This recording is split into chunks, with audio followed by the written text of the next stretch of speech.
leaders. Dr. Carrie Hepburn here from Compass PD, and I am thrilled to be here with you today for another episode of the Compass PD podcast. In our previous district leaders episodes, we've delved into some essential elements of district leadership, focusing on four big buckets.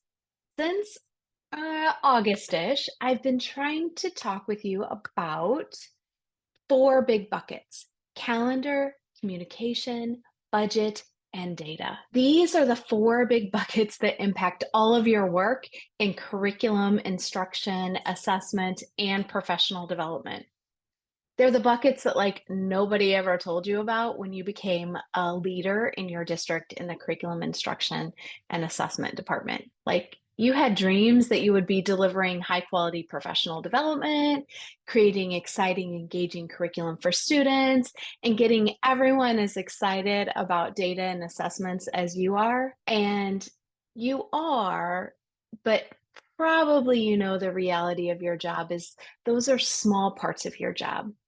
The calendar, budget, and different types of data and analyzing that data are all the driving forces of your work. So if you're new to me, I want to let you know, or if you've been listening, in episode 20, Leading the Organization, Essential Skills for Curriculum and Professional Learning Leaders, we started the school year off where I was talking about the importance of setting up a system that allows you to control your calendar, the communication, budget, and data. This groundwork really sets the tone for the entire school year. Then in episode 26, I built on that. I continued building on those foundations, exploring how data and strategy are crucial in guiding your leadership journey. Then in episode 29, which was around last month-ish, I talked about mastering district leadership from budget planning to effective communication. I shared some insights on budget planning and effective communication. I'm not revisiting all of these concepts today. You can check out those previous episodes leading up to today, but I want to illustrate how these four essential buckets come together and shape your overall success of your work as a district leader. All of these episodes I've talked about will be linked in the show notes, so you'll be able to access those fairly easily. So here we are, November-ish, and I've been urging you to take control of your calendars. By now, you should have spent time visiting buildings, building leaders, coaches, and gotten into classrooms talking with teachers and students and attended PLCs. Why is this so crucial? You might wonder, but it's because by doing these activities, you're gathering valuable observational data. And today I want to remind you and start building on that data and explaining how all four of those buckets come together. So as you know, question one that we talk about on the podcast all of the time, we try to keep a similar structure, is what should be on your radar right now as a curriculum, instruction, assessment, or professional development leader. So I want us to dive into what you might be noticing as you're in classrooms, as you're having conversations, you're in PLCs. One of the things that you might be noticing is that instruction needs to be improved. Instruction in classrooms may be falling short of your expectations. This can look like lack of student engagement, lack of student motivation, boring instruction, and a noticeable absence of the transference of learning in your student work, which could be on assessments, in discussions, or any other classroom evidence. If you're seeing instructional gaps, it's time for you to engage in some profound philosophical thinking. I want to urge you not to jump in immediately and try to fix the situation. Something that I'll see is people getting defensive as leaders, this isn't what we expect, this isn't what I taught them, this isn't what the curriculum or professional development says it should be. So I want you to pause for a moment and do some thinking so that you can start developing a plan for the following year. because actually the work you're doing now is for next year. And I know that's hard to kind of wrap your brains around, but I want to help you create a system that allows you to be proactive and not reactive. So I want you to take a couple of minutes, like I want you to pause the podcast after I ask these questions and do some deep reflection. Based on your observations, does the instruction I am seeing in classrooms resemble the assessments that are within our district curriculum? Another question is, are our assessments designed like high stakes assessments? So I ask you to consider these two questions because a lot of times when I'm in districts and asked to do curriculum audits, the first place I look is how standards are unpacked and what assessments look like and what the scoring guides, whether it's proficiency scales, progressions, rubrics, whatnot, what those look like, because that oftentimes tells me what instruction will look like. Another question then I would have you consider is, have teachers received professional learning on their standards, like true professional learning on their standards, on big ideas regarding those standards, and how to use district approved resources to create engaging learning experiences aligned with the curriculum and assessments, but that are relevant to the students that are in front of them? That's a big mouthful, but it's a deep question for you to consider. And that's not something I can truly address today, but it's something that I need you to think about as a district leader. Do teachers understand their standards? Do they understand what big ideas are? Because honestly, there are more standards than they can possibly teach in a school year. Do they understand what an engaging learning experience looks like that's aligned with what the expectations are of mastery by the end of the school year? And honestly, do we? So if we don't understand, that's okay. And I tell teachers this all the time, like, if you don't understand, that's okay. We can do some learning around that. That's not certainly something we can dig into today, but it's something that you need to reflect on and understand. So as you reflect on these questions, know that the work you're doing now is preparing for next year. I know that that can be disheartening at times, but changing expectations in the middle of the year isn't fair for anyone. And it leads to dysregulation and causes additional stress on all stakeholders. One of my mentors once told me, you have to go slow to go fast. And I've learned that this is so true. So depending on your organization and what you want to accomplish, I want to share with you a couple of ways to address the situation of instruction not meeting your expectations. So if you're looking at making a systems change, one that's systematic, the kind of change for the long haul, I encourage you to think through what curriculum, instruction, and assessment looks like in your district. A predictable problem I run into is that districts purchase a resource for a curriculum, and all of the learning for teachers is around that resource. There are a couple problems with having a resource being your curriculum. First of all, it reduces teaching to a script and just flipping a page. So it's just like, what's the next day say I'm supposed to do? What's the next day say I'm supposed to do?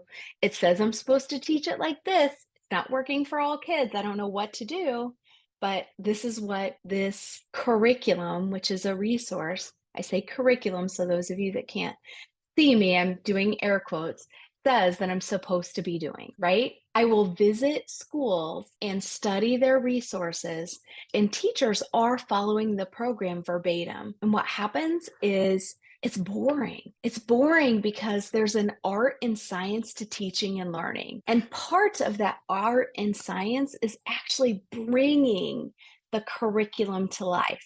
It's actually empowering our teachers with knowledge so they can get excited about what they're teaching and they can adapt it to the students that are in front of them, making sure that it's relevant to the students that are in front of them. It isn't just about flipping that page. In order to bring a curriculum to life, it requires knowledge about the content and knowledge about the science of learning. This might be a significant shift for your district and can require big systematic changes, such as implementing a curriculum cycle and a professional learning cycle that aligns with that curriculum cycle. Only some people are comfortable with this kind of change. The foundation of that work involves groups of teachers unpacking standards, developing assessments, developing scoring guides, designing learning experiences that scaffold students from the beginning of a unit to the end of a unit mastery level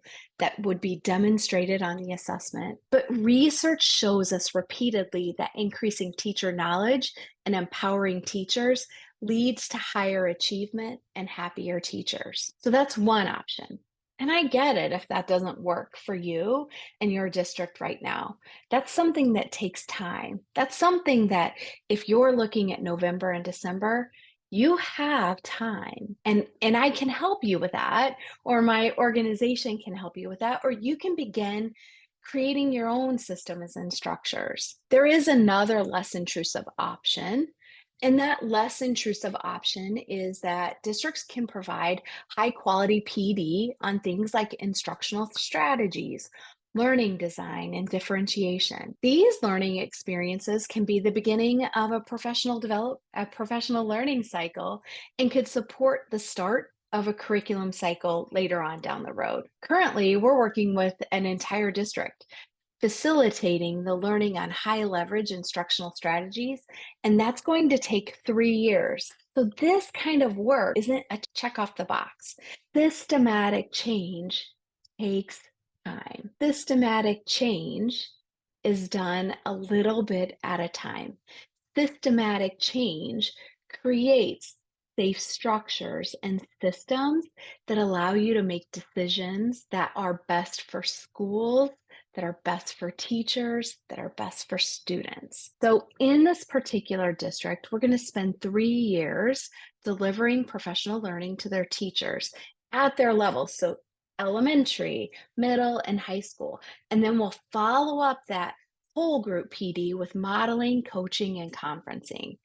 The transference, when you think through developing a system, a systematic structure like this is transformational. What you see is the impact of the learning in the classroom. To learn more about developing curriculum and professional development cycles, I encourage you to watch episode 12, Is PD Planning and Curriculum Overwhelming?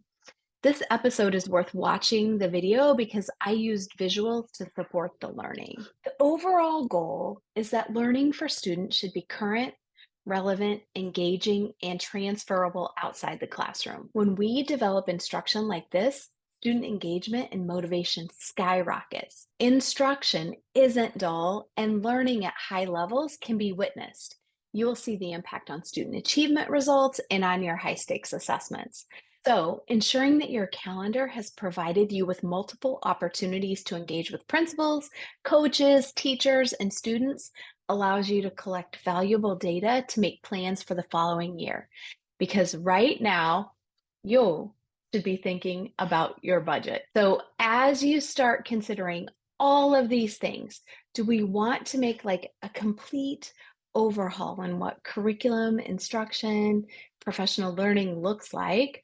Or thinking we're going to do a curriculum cycle and a professional development cycle, or you want to start small, maybe with a professional development cycle that is impacting the instructional strategies. You need to start having conversations with district leadership so you can gather feedback, make plans, and start communicating the information with appropriate stakeholders. So all of this kind of comes together. Do you see how I did that? Using our calendar to collect data, to start making better budgeting decisions and plans for the future, and communicating with other people. If you can get these 4 buckets under control, Calendar, data, budget, and communication, it's going to benefit you tremendously as a leader. As you've been making the rounds, you might notice or hear discrepancies in expectations.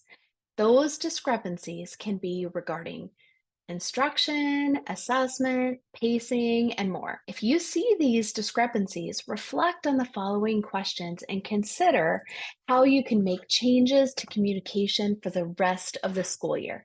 This is something you can change now, how you communicate. So I want you to think about, what did communication look like for teachers regarding curriculum expectations, pacing expectations, assessment expectations, instruction expectations. Something that I've done in the past is the newsletter. I talked about the newsletter in earlier episodes, and the newsletter was something that I use to communicate with teachers regularly. I always brought them back to my newsletter and made sure those things were addressed in the newsletter. Another thing I think about is, how often have teachers received communication through emails, PLCs, newsletters, coaches, principals regarding curriculum, pacing, instruction expectations, and assessment expectations. Sometimes those things, like where things are located, where the information is housed, where the data goes, all of those things are a lot of information coming at all of the people that you serve. So having multiple ways to get that information is critical. Another question I want you to think about is, what does your pacing calendar, scope and sequence, or assessment calendar look like? Has it been highlighted regularly? Is it realistic? Sometimes when we start studying these things, we notice that it's not realistic. Because another question, do your building leadership's goals and visions align? Just to kind of recap really quickly, what is on your radar right now as a district leader? If you've been following what I asked you, getting into classrooms, gathering that data, instruction is probably something that's on your radar, and probably something that's a concern. So I gave you some questions to consider regarding instruction, and now you have some decisions to make. So, do we want to make big systematic changes? Are we wanting to think small? So, that is on your radar right now. And thinking through that first and developing a plan is going to be critical for you when it comes to starting to communicate that plan and making a budget regarding that plan. Another thing that I mentioned was that you're probably noticing discrepancies, some discrepancies regarding understanding of scope and sequence, instruction, curriculum, and assessment expectations, right? So I gave you some more questions to consider for that. And I want you to use those questions to help you develop a communication plan starting next month, starting immediately. How can I help clear up any of these discrepancies? All of this is data for you.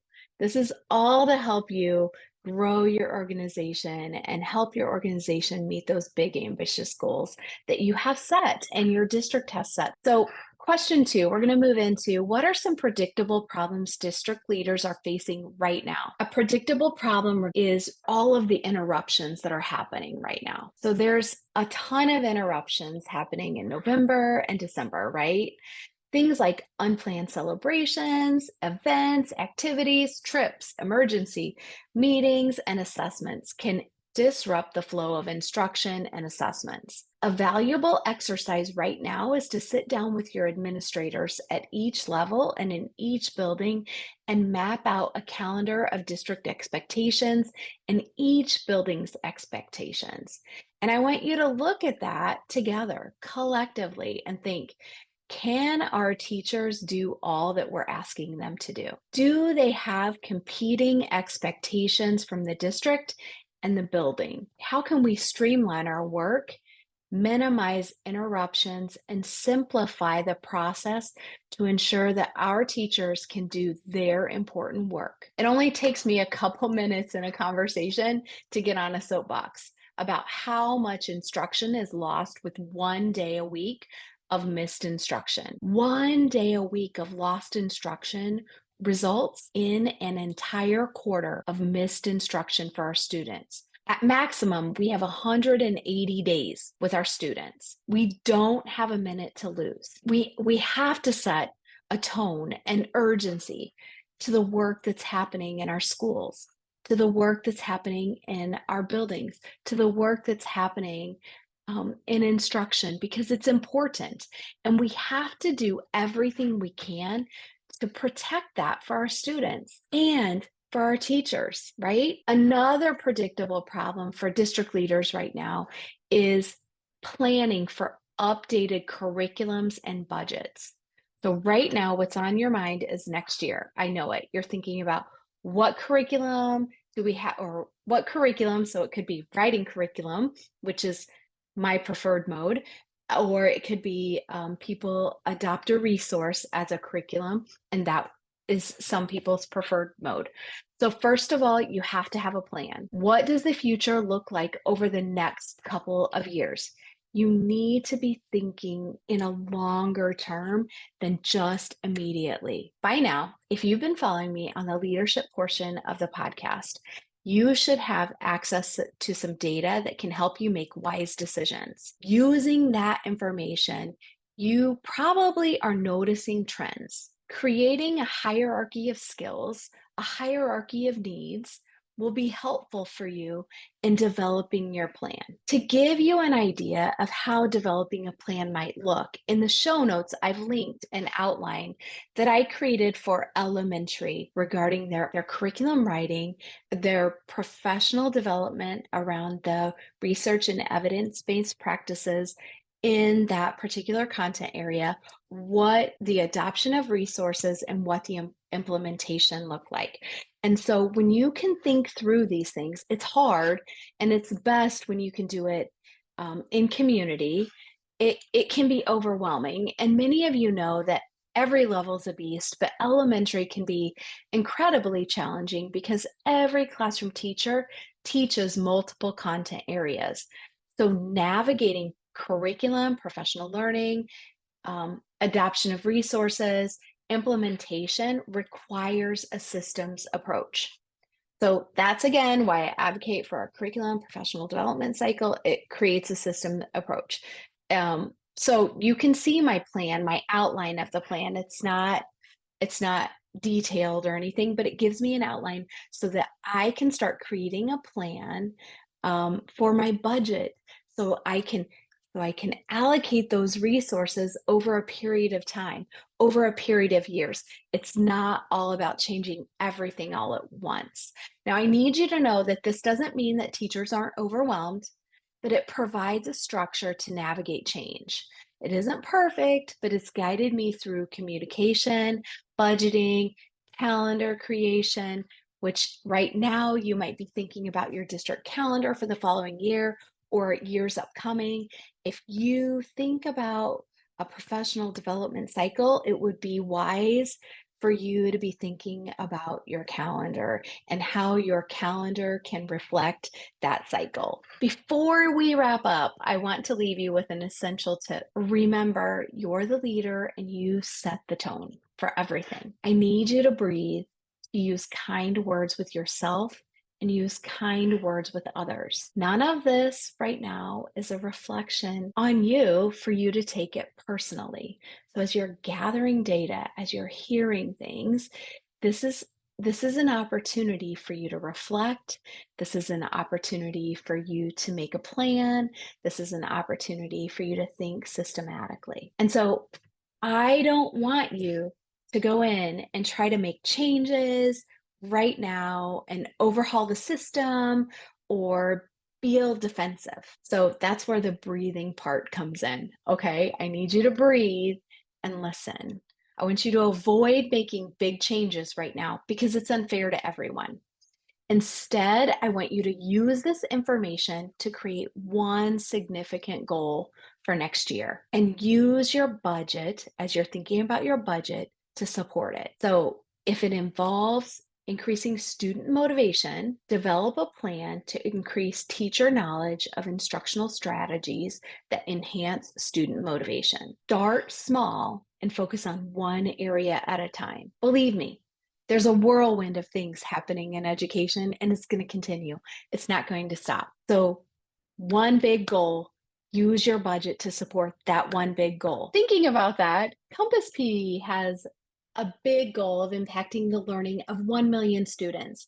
And you could help us meet that goal by subscribing to our podcast and sharing it with a fellow educator. If you find this learning helpful, our team works with leaders in school districts daily.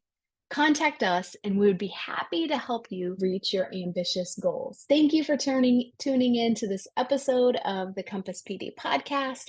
Stay dedicated to your leadership journey and remember that you can shape the future of education in your district. Until next time, take care and have a great learning day.